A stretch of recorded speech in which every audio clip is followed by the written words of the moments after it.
Assalamualaikum warahmatullahi wabarakatuh. Perkenalkan, saya Zahra Ria Santana dengan NPM 2410631020269. Di sini saya akan membuat tugas video untuk menjawab soal UAS yang telah diberikan dengan mata kuliah agama. Jadi, langsung aja ke jawaban soalnya. Jawaban nomor 1 yaitu sebagai calon manajer muslim, sistem keuangan syariah pada koperasi mahasiswa dapat dirancang dengan mengacu pada prinsip-prinsip muamalah Islam seperti kejujuran, keadilan, transparansi, dan larangan riba. Koperasi tidak boleh memberikan pinjaman berbunga, tetapi menggunakan skema seperti mudorobah bagi hasil dan murobaah jual beli dengan margin keuntungan yang disepakati. Sistem ini memastikan transaksi berjalan secara halal dan adil, serta mendidik mahasiswa tentang keuangan berbasis etika Islam. Jawaban nomor 2 yaitu sebagai konsultan manajemen keluarga muslim, skema perencanaan keuangan harus mempertimbangkan keadilan dan tanggung jawab bersama. Pembagian tugas keuangan dilakukan secara musyawarah antara suami dan istri. Islam juga mendorong pencatatan utang, alokasi dana zakat, infak, dan dana darurat. Keadilan gender dalam Islam terlihat dari kesetaraan dalam tanggung jawab, tanpa menghilangkan kodrat dan fungsi masing-masing anggota keluarga. Jawaban nomor 3 yaitu Rasulullah SAW dikenal sebagai pedagang yang jujur dan amanah. Beliau tidak pernah menipu dalam timbangan dan selalu mengutamakan kepuasan pelanggan. Dalam konteks modern, strategi ini relevan untuk membangun bisnis etis dan berkelanjutan. Etika perdagangan Islam menekankan transparansi, kejujuran, dan keadilan. Prinsip yang dapat diterapkan dalam dunia bisnis saat ini untuk menghindari praktik kapitalisme dan eksploitatif. Jawaban yang keempat yaitu Islam memandang manusia sebagai khalifah di bumi. Artinya setiap pemimpin memiliki tanggung jawab moral dan spiritual dalam mengelola sumber daya.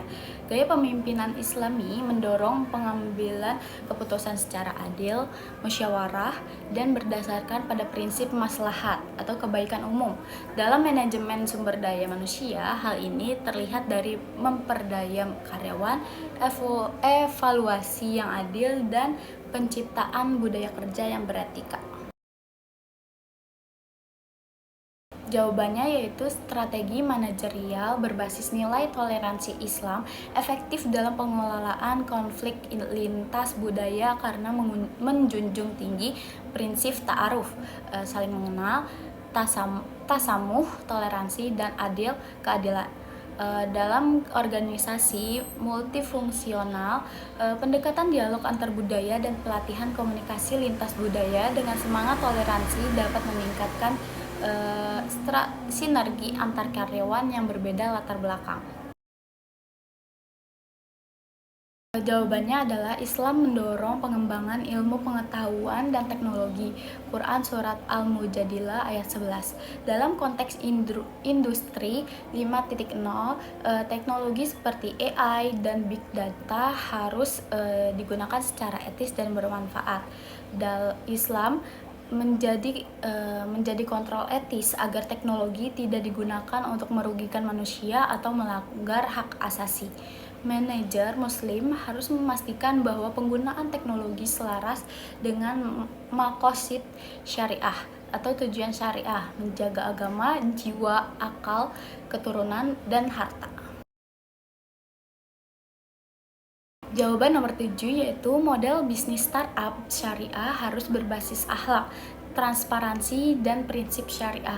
Bisnis ini tidak hanya mencari keuntungan, tetapi juga keberkahan. Misalnya, startup berbasis fintech syariah yang menyediakan pembiayaan halal berbasis bagi hasil. Ini menjawab tantangan krisis moral karena menjunjung tinggi keadilan, memberdayakan ekonomi umat, dan menolong eksploitasi sistemik ala kapitalisme global. Dan jawaban untuk soal yang terakhir adalah program pelatihan dapat mencakup pelatihan kepemimpinan berbasis nilai ukhuwah Islamiyah, tanggung jawab sosial dan kepekaan terhadap kebutuhan sosial. Mahasiswa diajak terlibat dalam kegiatan seperti bakti sosial, pengelolaan zakat kampus, atau memberdaya UMKM sekitar kampus. Terus nilai-nilai seperti amanah, jujur, dan gotong royong menjadi fondasi yang kuat dalam membentuk kepemimpinan yang berorientasi. Segitu saja mungkin jawaban yang bisa saya berikan. Sekian dari saya, jika ada salah kata atau apapun itu mohon dimaafkan. Wassalamualaikum warahmatullahi wabarakatuh.